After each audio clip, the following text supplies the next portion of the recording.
ഒന്ന് രണ്ട് എപ്പിസോഡ് മുമ്പ് നമ്മൾ ചെയ്തിരുന്ന ഒരു കാര്യമാണ് കോമറ്റിനെ കുറിച്ചിട്ടൊരു വീഡിയോ ചെയ്തിരുന്നു.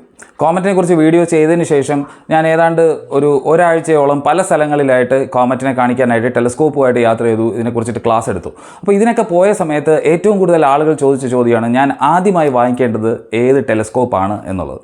പലരും ആസ്ട്രോണമിയിലേക്ക് തുടക്കക്കാരാണ്, അവർക്ക് അതിൻ്റേതായ ക്യൂരിയോസിറ്റിയും എന്തൂസിയാസവും ഒക്കെ ഉണ്ട്.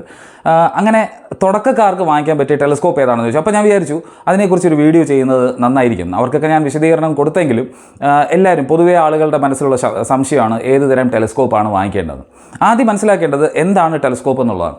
പൊതുവേ അസ്ട്രോണമിയിൽ നമ്മൾ ഉപയോഗിക്കുന്ന ടെലസ്കോപ്പ് എല്ലാവരും ധരിച്ചു വെച്ചിരിക്കുന്നത്, അല്ലെങ്കിൽ നമ്മളിപ്പോൾ ആമസോണിലോ അല്ലെങ്കിൽ എവിടെയെങ്കിലുമൊക്കെ കയറിയിട്ട് അഡ്വർടൈസ്മെൻ്റ് ഒക്കെ നോക്കുകയാണെങ്കിൽ ഇത്രയും മാഗ്നിഫിക്കേഷൻ ഉള്ള 200x 60x എന്നൊക്കെ പറഞ്ഞിട്ടുള്ള നമ്പേഴ്സാണ് പലപ്പോഴും കാണാറ്. അപ്പോൾ അത് വളരെയധികം കൺഫ്യൂഷൻ ഉണ്ടാക്കും. അതായത് കൂടുതൽ എക്സ് ഉള്ള ടെലസ്കോപ്പ് വാങ്ങിച്ചു കഴിഞ്ഞാൽ കൂടുതൽ ബെറ്ററായിട്ട് കാണാമെന്നൊരു തെറ്റിദ്ധാരണയും ഇതിൻ്റെ കൂട്ടത്തിലുണ്ടാവാറുണ്ട്.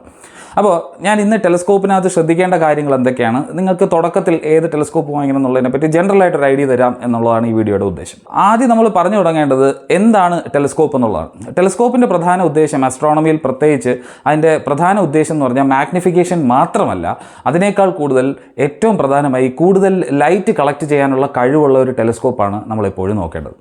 എന്താണ് ഈ ലൈറ്റ് കളക്ട് ചെയ്യാൻ കൂടുതൽ കഴിവുള്ള ടെലസ്കോപ്പ് എന്ന് പറയുന്നത് കൊണ്ട് ഉദ്ദേശിക്കുന്നത്? നമ്മുടെ കണ്ണിൻ്റെ പ്യൂപ്പിൾ അല്ലെങ്കിൽ കൃഷ്ണമണിയുടെ അവിടെ നോക്കിക്കഴിഞ്ഞാൽ രാത്രി ആയി കഴിയുമ്പോൾ പൊതുവേ ഇരുട്ട് വരുന്ന സമയത്ത് നമുക്കറിയാതെ മാക്സിമം തുറക്കും. അങ്ങനെ തുറന്നിരിക്കുമ്പോൾ അതിനൊരു 7 മില്ലിമീറ്റർ മുതൽ ഒരു 5 മില്ലിമീറ്റർ മുതൽ ഒരു 7 മില്ലിമീറ്റർ വരെയൊക്കെയാണ് അതിൻ്റെ ഓപ്പണിംഗ് ഉണ്ടാവാറ്. അപ്പോൾ നമ്മൾ നോക്കുമ്പോൾ അതുവഴി കടന്നു പോകുന്ന പ്രകാശവും വളരെ കുറവാണ്. വളരെ ദൂരെയുള്ള നക്ഷത്രങ്ങളിൽ നിന്ന് വരുന്ന വളരെ ഫെയിൻ്റ് ആയിട്ടുള്ള ലൈറ്റ് കണ്ണിലേക്ക് കയറി ഒന്ന് കണ്ട് മനസ്സിലാക്കി വരാനായിട്ട് വളരെ പാടാണ്. ടെലസ്കോപ്പ് ഉപയോഗിക്കുന്നത് ഇതുപോലെയുള്ള ഫെയിൻ്റ് ആയിട്ടുള്ള നക്ഷത്രങ്ങളെ കൂടുതൽ ഭംഗിയായും വ്യക്തമായും കാണാനാണ്, അല്ലെങ്കിൽ ചിലതിനെയൊക്കെ റിസോൾവ് ചെയ്യാനാണ്. ഉദാഹരണത്തിന് ഇരട്ട നക്ഷത്രങ്ങൾ അല്ലെങ്കിൽ ഡബിൾ സ്റ്റാർസ് ഒക്കെ ഉണ്ടെന്നുണ്ടെങ്കിൽ അതിനെ രണ്ടിനെയും പ്രത്യേകം വേർതിരിച്ച് കാണാൻ വേണ്ടിയിട്ടാണ്. അപ്പോൾ അതിനെ resolving power of A telescope എന്നൊക്കെ പറയും. നമ്മൾ അതിനകത്തേക്ക് പോകുന്നില്ല. ഞാൻ ഉദ്ദേശിച്ച പ്രധാന കാര്യം അതിൻ്റെ അപ്പർച്ചറാണ്. അപ്പർച്ചർ എന്ന് പറഞ്ഞു കഴിഞ്ഞാൽ എന്തുമാത്രം ലൈറ്റ് അകത്തേക്ക് കടത്തിവിടാൻ കഴിയുന്നതാണ്. ഇപ്പം നേരത്തെ കണ്ണിൻ്റെ കാര്യം 7 മില്ലിമീറ്റർ പറഞ്ഞതുപോലെ തന്നെ വാവട്ടം കൂടിയ ടെലസ്കോപ്പാണ് എപ്പോഴും നല്ലത്. അപ്പോൾ ടെലസ്കോപ്പിൽ പ്രധാനമായും 3 തരമുണ്ട്. റിഫ്രാക്ടറുണ്ട്, റിഫ്ലക്ടറുണ്ട്, പിന്നെ അതുപോലെ തന്നെ കാറ്റഡയോപ്ട്രിക് അല്ലെങ്കിൽ കോമ്പൗണ്ട് ആയിട്ടുള്ള ടെലസ്കോപ്പ് എന്ന് പറയുന്ന 3 കാറ്റഗറീസ് ഉണ്ട്. അതിൽ റിഫ്രാക്ടർ എന്ന് പറഞ്ഞു കഴിഞ്ഞാൽ നമ്മൾ ബൈനോക്കുലറിലൊക്കെ കാണുന്നത് പോലെ തന്നെ ഒരു ലെൻസ് ഉണ്ടാവും, അല്ലെങ്കിൽ ക്യാമറയിൽ കാണുന്നത് പോലെ ലെൻസ് ഉണ്ടാവും. ആ ക്യാമറയുടെ ലെൻസിലുള്ളതുപോലെ തന്നെ പുറത്തുനിന്നുള്ള ലൈറ്റിനെ ഫോക്കസ് ചെയ്ത് ഒരു ഐ പീസിലേക്ക് എത്തിക്കാൻ പറ്റുന്ന ഒരു രീതിയാണ് റിഫ്രാക്ടർ ടെലസ്കോപ്സ് ഉപയോഗിക്കുന്നത്. റിഫ്ലക്ടർ എന്ന് പറഞ്ഞു കഴിഞ്ഞാൽ അതിനകത്ത് ഒരു കോൺകേവോ പാരാബോളിക്കോ ആയിട്ടുള്ള മിറർ ഉണ്ടാവും, പ്രൈമറി മിറർ എന്ന് പറയുന്നത്. അതാണ് അതിൻ്റെ ഒബ്ജക്റ്റീവ്, അല്ലെങ്കിൽ നമുക്ക് ലൈറ്റ് കളക്ട് ചെയ്യുന്ന സാധനം എന്ന് പറയുന്നത്. അതിനുശേഷം അതിനെ ഫോക്കസ് ചെയ്ത് ഒരു സെക്കൻഡറി മിററിലേക്ക് കൊണ്ടുവരികയും നമുക്ക് പിന്നെ അതിനെ റിഫ്ലക്റ്റ് ചെയ്തിട്ട് കണ്ണിലേക്ക് ഡയറക്റ്റ് ചെയ്യുകയും ചെയ്യാം. ഒരു നമ്മളെങ്ങനെയാണോ മറ്റേ ഫണൽ വെച്ചിട്ട് മണ്ണെണ്ണ ഒഴിക്കുന്നത് അതുപോലെ തന്നെ ലൈറ്റിനെ കളക്ട് ചെയ്തിട്ട് നമുക്ക് കണ്ണിലേക്ക് എത്തിക്കാനും പറ്റും എന്നുള്ളതാണ്. അപ്പോൾ ടെലസ്കോപ്സിന് പൊതുവേ പറയുന്ന ഒരു പേരാണ്, പ്രത്യേകിച്ച് റിഫ്ലക്ടർ ടെലസ്കോപ്സിന് നമ്മൾ പറയുന്ന കാര്യമാണ് ഒരു ലൈറ്റ് ബക്കറ്റാണ് എന്നാണ് പറയുന്നത്. ലൈറ്റ് കളക്ട് ചെയ്യുക. നിങ്ങളൊരു ചെറിയ പാത്രം എടുത്ത് മഴയത്ത് വയ്ക്കുന്നതും ഒരു വലിയ തൊട്ടി കൊണ്ടുവയ്ക്കുന്നതും ഉള്ള ഒരു ഗുണം എന്ന് പറഞ്ഞു കഴിഞ്ഞാൽ വാവട്ടം കൂടിയ തൊട്ടിയിൽ കൂടുതൽ മഴവെള്ളം കളക്ട് ചെയ്യാൻ പറ്റും എന്നുള്ള അതേ ലോജിക്ക് തന്നെയാണ് ഇവിടെയും വർക്ക് ചെയ്യുന്നത്. അതിനുശേഷം കിട്ടിയ ഇമേജിനെ നമുക്ക് ഇഷ്ടമുള്ള രീതിയിൽ മാഗ്നിഫൈ ചെയ്യാം. ഇനി അവസാനത്തെ കാറ്റഗറി ആയിട്ടുള്ള കാറ്റഡയോപ്ട്രിക്കിൻ്റെ കാര്യം എടുക്കുകയാണെന്നുണ്ടെങ്കിൽ, അതായത് റിഫ്ലക്ടറും റിഫ്രാക്ടറും രണ്ടും കൂടെ ചേർന്നിട്ടുള്ള ഒരു സിസ്റ്റമാണ് അവിടെ ഉപയോഗിക്കാറ്. അതായത് ഒരു മിററും ഉണ്ടാവും, അതുപോലെ തന്നെ ലെൻസുകളും ഉണ്ടാവും. ഈ 2 സിസ്റ്റം കൂടെ ചേർന്നൊരു സിസ്റ്റമാണ് കാറ്റഡയോപ്ട്രിക് എന്ന് പറയുന്നത്. അപ്പോൾ അതിന് ചില അഡ്വാൻറ്റേജും, ഓരോ ടെലസ്കോപ്പിനും അതിൻ്റേതായ അഡ്വാൻറ്റേജസും ഡിസഡ്വാൻറ്റേജസും ഉണ്ട്. റിഫ്രാക്ടറിൻ്റെ പ്രശ്നം എന്ന് വെച്ച് കഴിഞ്ഞാൽ നിങ്ങൾക്ക് പ്ലാനറ്റ്സോ അതുപോലെയുള്ള എന്തെങ്കിലും കാര്യം കാണാനാണെന്നുണ്ടെങ്കിൽ നിങ്ങൾക്ക് ഒരു റിഫ്രാക്ടർ മതിയാവും. പക്ഷേ റിഫ്രാക്ടറിനുള്ള ഒരു പ്രശ്നം എന്ന് വെച്ച് കഴിഞ്ഞാൽ ഫ്രിഞ്ചിങ് ഉണ്ടാവാൻ, അല്ലെങ്കിൽ ക്രോമാറ്റിക് അബ്രേഷൻ എന്ന് പറയും, അതിൻ്റെ ടെക്നിക്കൽ ടേം അതാണ്. സംഭവത്തിലേ ഉള്ളൂ, അതിൻ്റെ സൈഡിൽ മഞ്ഞയോ പച്ചയോ മജൻ്റെയോ പോലെയുള്ള എഡ്ജസിലൊക്കെ ഫ്രിഞ്ചസ് അല്ലെങ്കിൽ കളറൊക്കെ വേറെ മാറി നിൽക്കുന്ന പോലെ അത് ഓരോന്നും ഓരോ സ്ഥലത്ത് ഫോക്കസ് ചെയ്യുന്നതുകൊണ്ട് വരുന്നൊരു പ്രശ്നമാണ്. അപ്പോൾ ഇങ്ങനെയുള്ള ഫ്രിഞ്ചസും പ്രശ്നമൊക്കെ ഉണ്ടാവാൻ നല്ല ക്ലീൻ ആയിട്ട് നമുക്ക് കാണാനായിട്ടുള്ള ബുദ്ധിമുട്ട് റിഫ്രാക്ടേഴ്സിനുണ്ട്. അപ്പോൾ അതിന് വേണ്ടിയിട്ട് ഈ പല ലെൻസുകൾ ചേർന്നുണ്ടാക്കിയിട്ടുള്ള അപ്പോക്രോമാറ്റിക് ആയിട്ടുള്ള ലെൻസുകളും കാര്യങ്ങളൊക്കെ വേണ്ടി വരും. അതിനൊക്കെ വളരെ വില കൂടുതലാണ് റിഫ്രാക്ടറിന്. റിഫ്ലക്ടറിൻ്റെ കാര്യത്തിൽ എടുക്കുകയാണെന്നുണ്ടെങ്കിൽ ഏറ്റവും ചീപ്പായിട്ട് നമുക്ക് ഏറ്റവും വലിയ ഒരു അപ്പർച്ചർ കിട്ടുന്നത് എപ്പോഴും റിഫ്ലക്ടർ ആയിട്ടുള്ള ടെലസ്കോപ്പാണ്. അതിൽ തന്നെ ന്യൂട്ടോണിയൻ റിഫ്ലക്ടർ എന്ന് പറയുന്ന സർ ഐസക് ന്യൂട്ടൻ്റെ ഡിസൈനിൽ വരുന്ന സൈഡിൽ കൂടി നമ്മൾ നോക്കുമ്പോൾ കാണാൻ പറ്റുന്ന തരം സംഭവം. കാറ്റഡയോപ്ട്രിക് ആകുമ്പോഴത്തേക്കും ഇത്രയും വലിയ ബൾക്കി ആയിട്ടുള്ള മിററും കാര്യങ്ങളൊക്കെ വരുന്ന വളരെ നീളമുള്ള ടെലസ്കോപ്പ് നിങ്ങൾക്ക് കൊണ്ടു നടക്കേണ്ട, അതിനെ മടക്കി ഒടിച്ച് ഒരു പ്രത്യേക രീതിയിലാക്കിയിട്ട് പുറകിൽ കൂടി തന്നെ നിങ്ങൾക്ക് കാണാൻ പറ്റുന്ന രീതിയിൽ ഷ്മിറ്റ് കാസഗ്രെയിൻ അല്ലെങ്കിൽ മാക്സിറ്റോ കാസഗ്രെയിൻ എന്നൊക്കെ പറയുന്ന കാറ്റഡയോപ്ട്രിക് ആയിട്ടുള്ള സിസ്റ്റങ്ങൾ നിങ്ങൾക്ക് വാങ്ങിക്കാൻ കിട്ടും. അപ്പോൾ ഇതാണ് പ്രധാനമായിട്ട് 3 തരം സിസ്റ്റം. മിറർ ഉപയോഗിക്കുമ്പോൾ ഉള്ള ഒരു ഏറ്റവും വലിയ ഗുണം എന്ന് പറഞ്ഞു കഴിഞ്ഞാൽ താരതമ്യേന വില കുറവാണ്, വലിയ അപ്പർച്ചർ നിങ്ങൾക്ക് കിട്ടും. അതിനോടൊപ്പം തന്നെ മറ്റൊരു ഗുണം എന്ന് പറഞ്ഞു കഴിഞ്ഞാൽ നേരത്തെ പറഞ്ഞ ഫ്രിഞ്ചിങ്ങോ ക്രോമാറ്റിക് അബറേഷൻസോ അങ്ങനെയുള്ള പ്രശ്നങ്ങളൊന്നും ഉണ്ടാവില്ല. പിന്നെ ഇടയ്ക്കിടയ്ക്ക് കാലിബ്രേറ്റ് ചെയ്യണം അല്ലെങ്കിൽ കോളുമേറ്റ് ചെയ്യണം, ഇങ്ങനെയൊക്കെയുള്ള ചില പ്രശ്നങ്ങൾ ടെലസ്കോപ്പിന് ഉണ്ടാവാറുണ്ട്. ഇനി മനസ്സിലാക്കേണ്ട വേറൊരു കാര്യമാണ്, ഈ ഫെയിൻ്റ് ആയിട്ടുള്ള ഒബ്ജക്ട്സ് നമുക്ക് അവിടെ ഉണ്ടെന്ന് അറിയാനായിട്ട് അല്ലെങ്കിൽ ഈ ടെലസ്കോപ്പിനെ കൃത്യം ഡയറക്ഷനിലേക്ക് പോയിന്റ് ചെയ്യാനായിട്ട് നമുക്ക് അതിൻ്റെ മുകളിലൊരു ഫൈൻഡർ സ്കോപ്പ് എന്ന് പറഞ്ഞൊരു കുഞ്ഞി സ്കോപ്പ് വരും. അപ്പോൾ ചെറിയ റിഫ്രാക്റ്റേഴ്സ് ഒക്കെ എടുത്ത് നോക്കിക്കഴിഞ്ഞാൽ അതിനകത്ത് വരുന്നത് ഒരു റെഡ് ഡോട്ട് ഫൈൻഡർ എന്ന് പറഞ്ഞ സാധനമാണ്. കാര്യം ഇത് എങ്ങോട്ടെങ്കിലും എയിം ചെയ്യണമല്ലോ. ഇപ്പോൾ നമ്മൾ തോക്ക് വെച്ച് വെടിവെക്കണമെങ്കിൽ അതിൻ്റെ മുകളിൽ എയിം ചെയ്യാനുള്ള സാധനം വരും എന്ന് പറഞ്ഞതുപോലെ ഉള്ളൂ.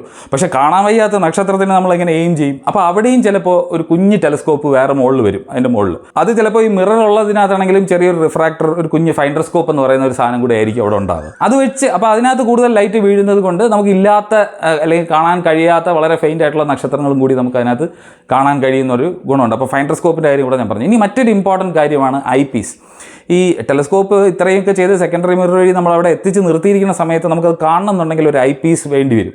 ഈ ഐ പീസ് പല, ഇപ്പോൾ 40mm, 25mm, 9mm, 4mm എന്നൊക്കെ പറഞ്ഞ് പല ഐ പീസുകളുണ്ട്. ഓരോരോ മാഗ്നിഫിക്കേഷനിൽ നിങ്ങൾക്ക് അതിനെ വലുതാക്കി കാണാനായിട്ട്. ചിലപ്പോൾ നിങ്ങൾക്ക് വളരെ വൈഡ് ഫീൽഡ് ഓഫ് വ്യൂ ആയിരിക്കും വേണ്ടത്. ഉദാഹരണത്തിന് ഒറേൻ നെബുലയും അതിന് ചുറ്റുമുള്ള എല്ലാ സ്ഥലവും കൂടെ നിങ്ങൾക്ക് കാണുന്നുണ്ടെങ്കിൽ ഒരു വൈഡ് ആയിട്ടുള്ള ഒരു ഫീൽഡായിരിക്കും നിങ്ങൾക്ക് വേണ്ടത്.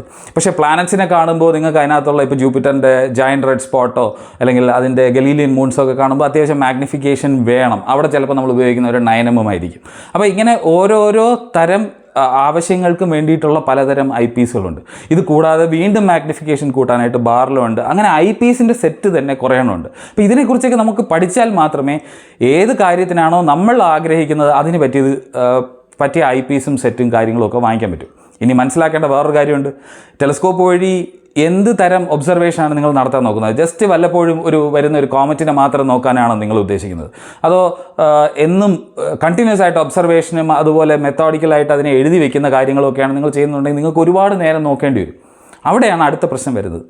നമ്മുടെ സാധാരണ ടെലസ്കോപ്പ് ഒരിടത്ത് വെച്ച് കഴിഞ്ഞാൽ അനങ്ങാതിരിക്കുന്ന ഒരു ടെലസ്കോപ്പായിട്ട് കാര്യമില്ല. കാര്യം ഭൂമി കറങ്ങിക്കൊണ്ടിരിക്കുകയാണ്, ആകാശത്തുള്ള എല്ലാ വസ്തുക്കളും ഉദിച്ച് അസ്തമിച്ചുകൊണ്ടിരിക്കുകയാണ്. അതായത് ആകാശം മൂവ് ചെയ്യുന്നതായിട്ട് നമുക്ക് തോന്നുന്നുണ്ട് ഭൂമിയിൽ നോക്കുമ്പോൾ. ഏതെങ്കിലും ഒരു സാധനത്തിനെ നമ്മൾ നോക്കിയിരിക്കുന്ന സമയത്ത് ഇതങ്ങ് മാറി മാറി ഫീൽഡിൽ നിന്ന് പോകുന്നതായിട്ട് കാണാൻ പറ്റും. അങ്ങനെ വരുമ്പോൾ എന്ത് ചെയ്യണം? പലതരം മൗണ്ടുകൾ വേണം. അതായത് ടെലസ്കോപ്പ് പിടിപ്പിക്കുന്ന മൗണ്ടുകൾ തന്നെ പല രീതിയിലാവണം. ചിലപ്പോൾ ഇക്വിറ്റോറിയൽ മൗണ്ട് എന്ന് പറയുന്ന ഒരു മൗണ്ട് ആയിരിക്കും നിങ്ങൾക്ക് വേണ്ടത്. കാര്യം ഭൂമിയുടെ ആക്സിസിന് പാരലായിട്ട് ഒരു ആക്സിസ് ഉണ്ട്. അവിടെ നിന്ന് അത് വർക്ക് ചെയ്യുന്നത് കൊണ്ട് തന്നെ നിങ്ങൾക്ക് ആ സ്റ്റാറിനെ കണ്ടിന്യൂസ് ആയിട്ട് ഫോക്കസ് ചെയ്യാൻ പറ്റും.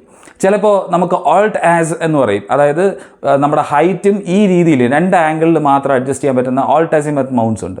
അതാണെന്നുണ്ടെങ്കിൽ വളരെ പെട്ടെന്ന് നിങ്ങൾക്ക് ഒരു സ്ഥലത്തേക്ക് കൊണ്ട് വയ്ക്കാനും ഒരു നക്ഷത്രം നോക്കാനും പറ്റും. പക്ഷേ അവിടെയുള്ള പ്രശ്നം ഈ ഭൂമിയുടെ കറക്കത്തിന് ഈക്വലായിട്ട് പോകണമെങ്കിൽ നിങ്ങൾ 2 ആക്സിസിലും അഡ്ജസ്റ്റ് ചെയ്തുകൊണ്ടിരിക്കേണ്ടി വരും.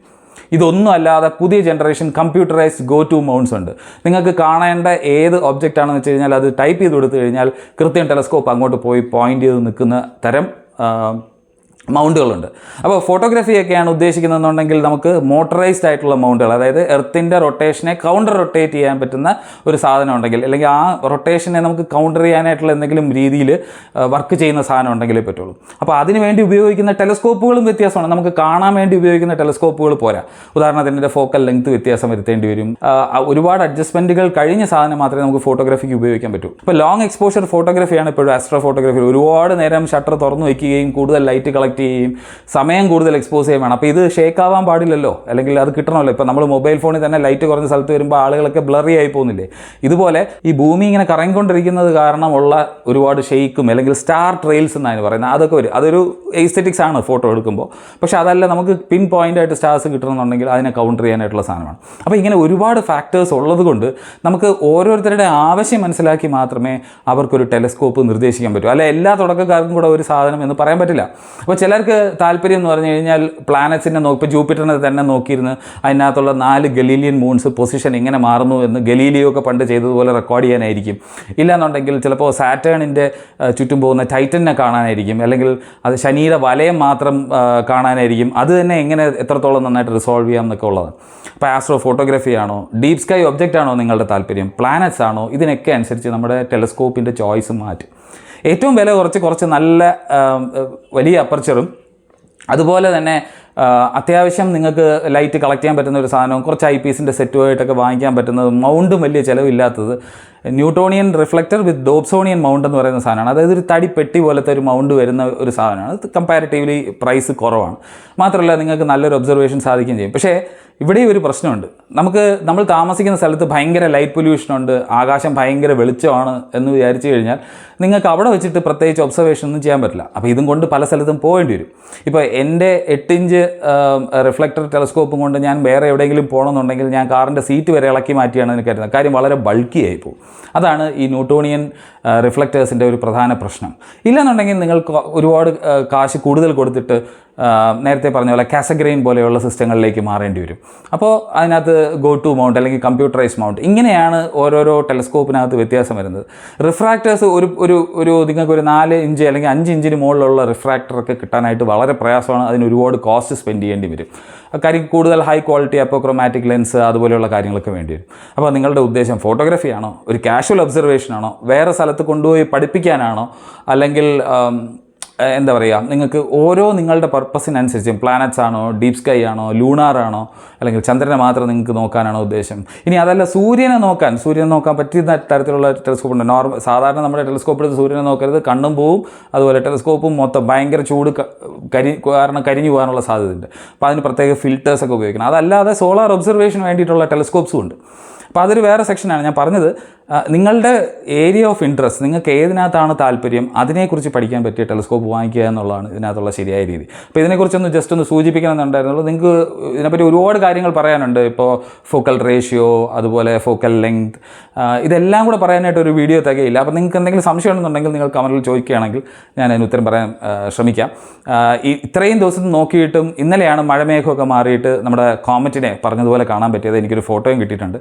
പറ്റുമെങ്കിൽ ഞാൻ ആ ഫോട്ടോ ജസ്റ്റ് ഇതിനകത്ത് ഒന്ന് ഇൻക്ലൂഡ് ചെയ്യാൻ ശ്രമിക്കാം. നിങ്ങൾ പ്രതീക്ഷിക്കുന്ന പോലെ വലിയ ഫോട്ടോ ഒന്നുമല്ല, ജസ്റ്റ് ഒരു സ്പെക്ക് ഓഫ് ഡസ്റ്റ് പോലെയെങ്കിലും കാണാൻ കഴിഞ്ഞു എന്നുള്ളത് മാത്രമേ ഉള്ളൂ. ടെലസ്കോപ്പിൽ കൂടെയും കാണാൻ കഴിയുന്നുണ്ടായിരുന്നു. അപ്പോൾ ഈ കഴിഞ്ഞ ഒരാഴ്ചയായിട്ട് കുറേ ഒബ്സർവേഷൻസ് ഉണ്ടായിരുന്നു. അവിടെയൊക്കെ പോയി നിരാശപ്പെട്ട് വരികയാണ് ചെയ്തത്. ഏറ്റവും അവസാനം വെള്ളായണി കാർഷിക കോളേജിൽ നടത്തിയൊരു നിരീക്ഷണത്തിലാണ് കുറച്ചെങ്കിലും ഈ കോമറ്റിനെ കാണാൻ പറ്റിയത്. പിന്നെ ഇന്നലെയാണ്. അപ്പോൾ ഇന്ന് മൊത്തത്തിൽ കോമറ്റിനെ കാണാൻ കഴിഞ്ഞു എന്നുള്ളൊരു സാഹചര്യം ഉണ്ടായെന്നുള്ളത് വളരെ കേരളത്തിൽ തന്നെ വലിയ പാടായിരുന്നു. കാര്യം ഈ മേഘം കാരണം. അപ്പോൾ കണ്ടവരൊക്കെ കോമറ്റിൻ്റെ വിശേഷങ്ങളും കാര്യങ്ങളും തീർച്ചയായിട്ടും കമൻറ്റ് ബോക്സിൽ ഇടുക. അതുപോലെ ടെലസ്കോപ്പിനെ കുറിച്ച് നിങ്ങൾക്ക് അറിയേണ്ട എന്തെങ്കിലും കൂടുതൽ സംശയം ഉണ്ടെന്നുണ്ടെങ്കിൽ അതിനകത്ത് ചോദിക്കുകയാണെങ്കിൽ ഞാൻ വിശദമാക്കാനായിട്ട് ശ്രമിക്കാം. വീഡിയോ ഇഷ്ടപ്പെട്ട് കാണുമെന്ന് വിചാരിക്കുന്നു. തുടർന്ന് ഇതുപോലെയുള്ള ശാസ്ത്ര വിഷയങ്ങൾ കേൾക്കാൻ നിങ്ങൾക്ക് താല്പര്യമുണ്ടെങ്കിൽ എൻ്റെ ചാനൽ സബ്സ്ക്രൈബ് ചെയ്യുക. മറ്റൊരു ഇൻട്രസ്റ്റിംഗ് ആയിട്ടുള്ള വിഷയമായിട്ട് കാണുന്നവരെ I am your host Chandrashekhar, signing of.